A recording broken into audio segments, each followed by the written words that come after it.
함께 보실 하나님 말씀은 구약성경 역대상 3장입니다.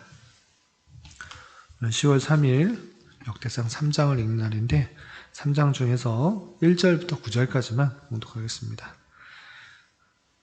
구약성경 역대상 3장 1절부터 9절까지 말씀, 구약성경 613쪽 전후를 보시면 되겠습니다. 1절부터 9절까지 함께 봉독합니다. 다윗이 헤브론에서 낳은 아들들은 이러하니 맏아들은 암논이라 이스라엘 여인 아히노암의 소생이요 둘째는 다니엘이라 갈멜 여인 아비가일의 소생이요 셋째는 압살롬이라 그슬 왕을 달메의 딸 마아가의 아들이요 넷째는 아도니아라 학깃의 아들이요 다섯째는 스바다라 아비딸의 소생이요 여섯째는 이드르암이라 다윗의 아들 아내 에글라의 소생이니 이 여섯은 헤브론에서 나왔더라. 다윗이 거기서 7년 6개월을 다스렸고 또 예루살렘에서 33년을 다스렸으며 예루살렘에서 그가 낳은 아들들은 이러하니 시므아와 소밥과 나단과 솔로몬 네 사람은 다 암미엘의 딸 바수아의 소생이요 또 이팔과 엘리사마와 엘리벨렛과 노가와 네벡과 야비아와 엘리샤마와 엘야다와 엘리벨렛 9사람은 다 다윗의 아들이요 그들의 누이는 다말이며 이 외에 또 소실의 아들이 있었더라. 아멘. 네, 감사합니다. 오늘 말씀 읽기 본문은 역대상 3장입니다.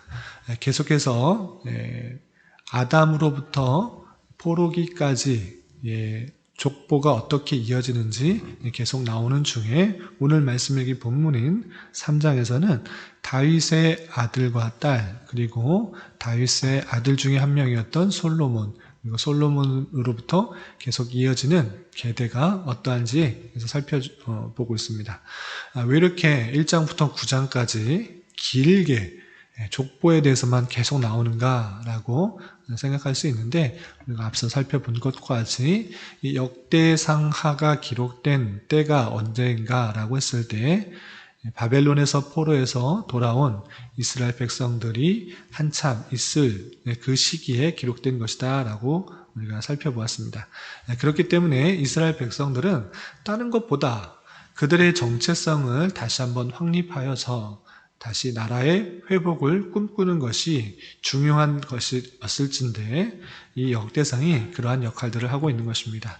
그래서 1장부터 9장까지 길게 아담으로부터 포로기까지 그 역사가 어떻게 이어졌는지 아담으로부터 족보가 어떻게 이어졌는지 하나님의 백성으로서 아브라함과 이삭과 야곱 그리고 그 이후에 어떻게 계대가 이어지는지를 확인함으로써 우리가 하나님의 백성이다라는 것들을 다시 한번 깨우칠 수 있도록 하는 그런 역사의 내용이 잘 기록되어 있는 것입니다.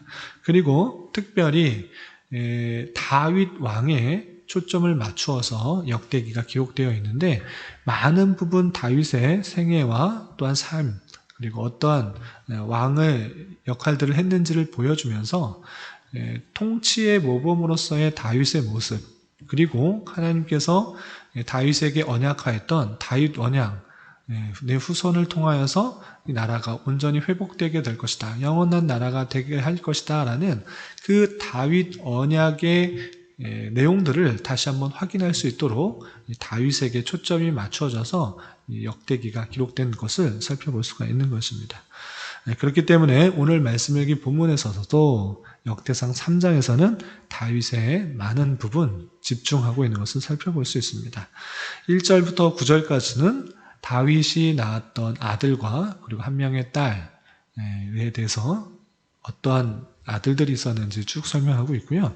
그리고 10절부터 마지막 24절까지는 솔로몬으로부터 이어지는 왕의 계대가 어떻게 이어졌는지 솔로몬의 아들로 인해서 그 왕위가 계속 이어지는데 그 왕위가 어떻게 이어졌는지 그 계대를 잘 설명해 주고 있는 것입니다. 그 내용을 조금 더 좀 살펴보도록 하겠습니다. 1절부터 9절까지는 아까 말씀드린 것처럼 다윗의 여러 아들들을 이렇게 표현하고 있는데 우리가 앞서서 뭐 사무엘서나 열왕기서를 보면 다윗의 아들들이 나오지만 이렇게 많은 아들들이 있었는가 라고 생각할 수 있는데 이렇게 역대기를 통해서 그 나머지 보지 못하였던 그런 족보들을 우리가 살펴볼 수가 있는 것입니다. 보면 1절에 보면 다윗이 헤브론에서 낳은 아들들은 이러하니 하면서 헤브론에서 낳은 아들과 그리고 다시 예루살렘으로 옮겼을 때 낳은 아들들이 있음을 구분하여서 설명하고 있습니다. 헤브론에서 낳은 아들들은 어떤 아들이 있는가 했을 때 총 6명이 있는데 맏아들 암논, 둘째 다니엘, 셋째 압살롬, 넷째 아도니아, 다섯째 스바디아, 여섯째 이드르암 6명이 있는데 이들은 헤브론에 있을 때 7년 6개월 정도 헤브론에서 이스라엘을 다스렸는데 그때 낳은 아들이 6명이다 이렇게 밝혀주고 있는 것입니다. 그런데 자세히 살펴보면 아들 6인데 다 배다른 아들인 것을 볼 수 있습니다. 다양한 여인을 통하여서 낳은 아들이 이렇게 6명이나 되었다라는 것을 살펴볼 수 있습니다. 그리고 자리를 옮겨 이제 헤브론이 아니라 예루살렘으로 옮겨서 크고 견고한 성, 그 성으로 옮기게 되었는데 거기서 33년을 다스린 것입니다. 그래서 총 약 40년 동안 다스렸는데 7년 6개월 동안 낳은 아들은 6명, 그리고 33년 동안 낳은 아들은 그 뒤에 또 설명하고 있는 것입니다. 5절에서 보면 예루살렘에서 그가 낳은 아들들은 이러하니 하면서 설명하고 있는데 시므아, 소밥, 나단, 솔로몬 이 4사람이 먼저 나오게 되는데 이 4사람은 다 암미엘의 딸 바수아의 소생이다 되어 있습니다. 그래서 솔로몬, 우리가 솔로몬은 잘 알고 있는데 솔로몬은 밧세바의 아들로 알고 있는데 우선 바수아라 이렇게 표현된 것을 보아서 다른 사람이 아니라 밧세바라고도 표현하고 바수아라고도 기록되어서 표현된 것을 생각해 볼 수가 있는 것입니다. 그래서 다른 성경에서는 밧세바가 솔로몬만 낳았나 보다라고 생각할 수 있는데 그런 것이 아니라 역대기를 통해서 그의 족보를 살펴보면 솔로몬만 낳은 것이 아니고 시므아, 소밥, 나단, 솔로몬 이렇게 4사람이나 낳은 것을 알 수가 있습니다. 그래서 밧세바의 4명의 아들 중에 넷째가 솔로몬인 것을 살펴볼 수가 있는 것입니다. 이렇게 예루살렘에서 그러면 밧세바를 통해서 4명의 아들만 낳았는가? 그것이 아니고 또 계속해서 또 설명하고 있습니다. 6절 보면 또 이팔, 엘리사마, 엘리벨렛, 노가, 네벡, 야비와 엘리사마, 엘야다와 엘리벨렛 9사람은 다 다윗의 아들이요 라고 하면서 그의 어머니는 밝히지 않았지만 또한 그 외에 9명의 아들이 또 있는 것을 볼 수 있습니다. 맨 처음에 헤브론에서 6명, 그리고 밧세바에서 낳은 아들 4명. 이것만 해도 10명인데 그 외에 9명의 더 아들들이 있었던 것입니다. 그러면 19명의 아들들이 있는 그런 모습을 살펴볼 수 있습니다. 근데 이것이 끝인가? 라고 했을 때 9절에는 또 다른 아들들이 있음을 볼 수 있습니다. 9절 보면 다 다윗의 아들이요 그들의 누이는 다윗의 딸 그러니까 그 여러 아들들의 누이가 있는데 그는 다말이다 이렇게 표현되고 있는 것입니다. 이 다말에 대해서는 다른 곳에서 사건이 있었기 때문에 그것들을 다시 한번 밝혀주고 있는 것입니다. 그리고 그 뒤에 읽어보면 이 외에 또 소실의 아들이 있었더라 라고 이게 밝혀주고 있는 것입니다. 그러니까 그 수많은 아들 19명이나 밝혔는데 그 외에 소실의 아들들이 있다라고 하면서 많은 아들이 다윗을 통하여서 낳게 되었다라는 것을 살펴볼 수 있습니다. 이런 모습을 보면서 혹여나 이렇게 적용해서는 안 됩니다. 다윗도 수많은 여인을 통해서 많은 자손을 낳았는데 우리 또한 많은 여인을 두고 이렇게 아이를 낳는 것 성경에도 그렇게 하고 있는데 다윗에서도 그렇게 표현하고 있는데 다윗뿐만 아니라 여러 곳에서 그런 모습들이 있기 때문에 우리도 일부 다처제가 가능한 것이 아닌가라고 생각할 수 있는데 이것은 이방인들의 풍속을 그대로 답습하는 것이고 왕이 되었을 때 많은 여인을 두고 또 많은 이웃 나라들과 친분의 관계를 유지하기 위해서 그 나라의 딸들과 결혼하는 그런 모습들이 그 이스라엘 민족임에도 불구하고 이방의 풍속들, 그 시대에 만연했던 것들을 그냥 수용하고 있는 연약한 모습으로 이해될 것이지 성경에서 따르라고 알려주는 본문은 아니라라고 이해해야 할 것입니다. 성경을 통해서는 한 남자와 한 여자가 결혼해서 가정을 이루는 것, 이것이 바른 창조 질서 가운데 결혼의 모습이다라는 것들을 강조하고 있기 때문에 그 내용들, 전체에서 보여주고 있는 내용 안에서 이 부분을 해석할 때 이것은 장려하는 내용이 아니고 다윗도 여전히 그런 연약함 가운데 있다라는 것들을 보여주고 있는 것으로 이해하셔야 될 것입니다. 이렇게 다윗상에서 강조는 하였지만 다윗에 대해서 자세하게 그의 아들들을 설명하고 있지만 다윗도 여전히 부족한 모습이 있고 또 연약한 모습 가운데 있었음을 우리가 알 수가 있는 것입니다. 그리고 한편으로 생각해 볼 때 19명뿐만 아니라 더 많은 아이들들이 있었다라고 했을 때 다윗의 아들들로 태어나는 거 물론 복받은 일이다. 한편으로는 왕의 아들로 태어나는 건 좋은 일이다 생각해 볼 수 있습니다.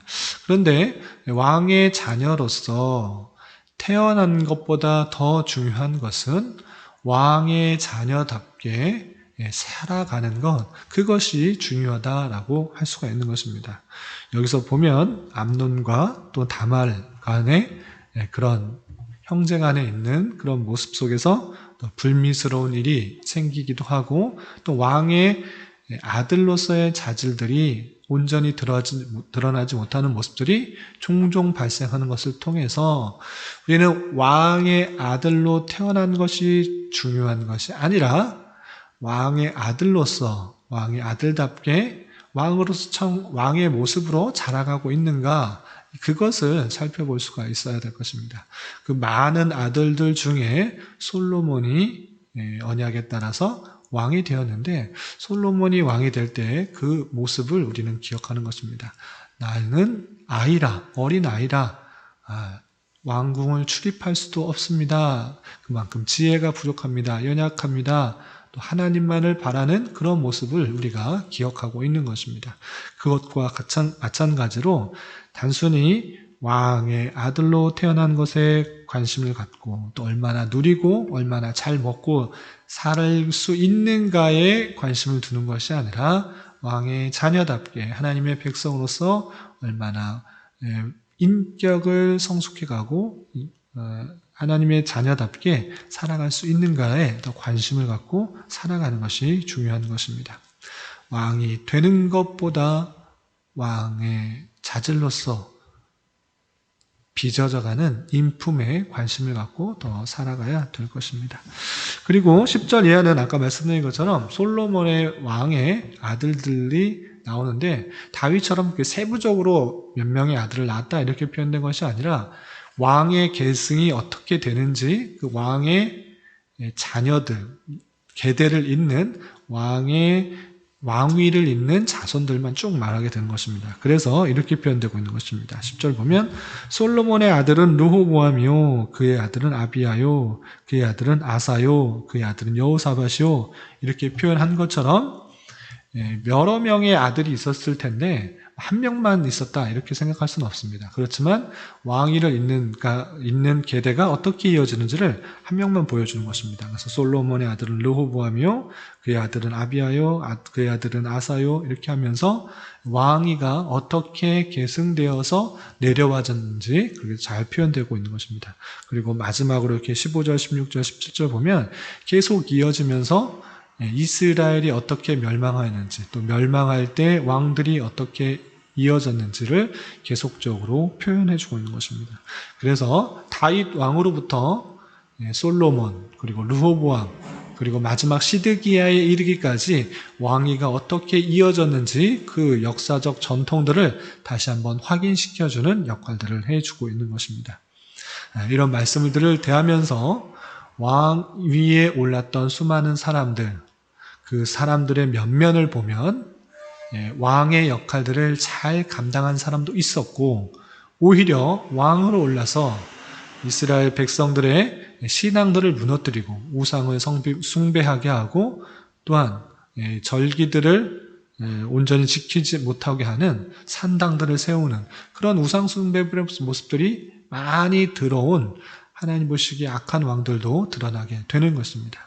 이런 말씀들을 대하면서 왕 위에 오르는 것보다 더 중요한 것 또는 왕의 아들로 태어난 것보다 더 중요한 것은 내게 맡겨진 자리에서 하나님께서 원하시는 신앙 인격으로 자라가는 것, 이 신앙의 인품들로 자라가는 것, 하나님께서 맡겨진 일들을 더욱더 주어진 자리에서 잘 감당하는 것이 더 보기 좋은 것이다 라고 생각해야 될 것입니다.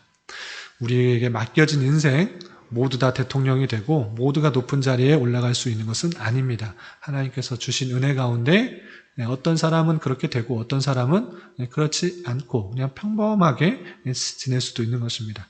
그러할 때 왕위에 오르려고 높은 자리에 오르려고만 하는 것이 아니라 어떤 자리에 있든지 간에 하나님의 자녀로서 하나님의 백성으로서 주어진 일들을 잘 감당하고 높은 자리에 오르려고 하는 것보다는 내 신앙의 높은 위치에 신앙의 인격이 신앙의 성품이 신앙의 인품들이 더욱더 높아지고 그리스도의 장성한 분량이 충만한 데 이르기까지 성화되려는 모습들을 잘 가꾸어 나가야 될 것입니다. 오늘 하루 살아가실 때 또 남은 한평생 살아가실 때 어디 있든지 간에 중요하게 생각할 것은 신앙 인격이요 인품이요 성품인 줄 알아 더욱더 성화되기 힘쓸 수 있는 우리가 되어야 될 것입니다. 이런 은혜가 저와 여러분들 가운데 함께하기를 진심으로 기원합니다. 기도하겠습니다. 하나님 아버지 감사합니다. 오늘 말씀을 통해서 다윗 왕의 계보와 솔로몬을 이어 왕위가 어떻게 이어지는지 살펴보았습니다. 말씀의 교훈처럼 왕의 아들과 딸이 되어 선대를 이어 왕 자체가 되는 데 목적을 두려 하지 않고 은혜로 받은 기회를 하나님 닮은 인품을 이루어 나가는 데 힘쓰는 자 되게 하여 주시옵소서. 주님, 나라와 민족을 위해 기도합니다. 이 나라를 긍휼히 여겨주시고 정치적인 혼란, 경제적인 어려움, 질병으로 인한 곤고함 등 많은 어려움들 가운데 있는데 주님께서 은혜를 베풀어 주시고 또한 우리에게 주어진 일상적인 삶을 올바로 살아갈 수 있도록 긍휼을 베풀어 주시옵소서. 또한 이러한 시기에 교회들이 빛과 소금의 역할들을 잘 감당케 하여 주시고 하나님의 뜻을 더욱더 잘 깨달아 각자의 삶 속에서 말씀의 순종함으로 주님의 영광을 온전히 드러내며 살아가기에 힘쓰는 자 되게 하여 주시옵소서. 특별히 위정자들을 붙들어 주시고 자유와 민주와 평화 속에서 백성들이 올바른 생활을 영위할 수 있도록 지켜주시고 하나님을 예배하며 찬양하는 신앙생활이 막히지 않도록 인도하여 주시옵소서. 주님, 교회 내 육체적으로, 경제적으로, 가정적으로 다니는 직장으로 말미암아 여러 가지 어려움과 힘듦이 있는 지체들이 있습니다. 주님 함께하여 주시고 위로하여 주시며 회복시켜 주시사 주님의 살아계심과 역사하심을 깊이 깨닫는 시간 되게 하여 주시옵소서. 또한 이 교회가 주님의 말씀을 온전히 잘 드러내는 교회가 될 수 있도록 인도하여 주시고 능력의 말씀, 진리의 말씀, 생명의 말씀으로 많은 영혼들에게 힘과 위로가 되어주는 교회가 되게 하여 주시고 주님의 뜻을 온전히 이루어드리기에 힘쓰는 교회 되게 하여 주시옵소서. 오늘은 주일을 준비하는 한 날입니다. 연휴를 잘 마무리하며 말씀과 예배를 사모하는 마음으로 하루를 잘 보내게 하여 주시옵소서. 이 시간 각자 간절히 간구하는 기도 제목 주님께서 들으시고 가장 선한 것들로 응답하여 주시옵소서. 예수님의 이름으로 기도드리옵나이다. 아멘.